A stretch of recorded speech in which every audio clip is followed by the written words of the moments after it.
সমস্ত ধরনের উপকরণ থাকা সত্ত্বেও কেন চালু হচ্ছে না ঊনকোটি জেলা হাসপাতালে আইসিইউ পরিষেবা? আইসিইউ পরিষেবাটা শুরু করতে আমাদের যেই সাপোর্টটা দরকার, যেমন ডক্টরস লাগবে একটু, তারপরে কিছু স্টাফ নার্স লাগবে, তারপর জিডিএস লাগবে। তো ডক্টর আর স্টাফ নার্সের জন্য আমরা রিকোয়েস্ট পাঠিয়েছিলাম ডিএইচএসকে। তো ওখান থেকে এখন পর্যন্ত কোনো রিভার্ট ব্যাক আসেনি আমাদের কাছে।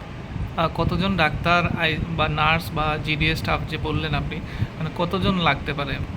দেখুন, একটা আইসিইউ সেট আপ যদি রান করতে হয়, প্রত্যেকটা শিফটে যদি একজন করে ডাক্তার লাগে ওখানে আমার, তো ওদেরকে ট্রেন্ড হতে হবে আইসিইউতে। তো সেরকম ট্রেন ডক্টর আমাদের মিনিমাম 3টা শিফটের জন্য তিনজন, আর একজন নাইট অফে যাবে। তো 5জন ডাক্তার লাগার কথা।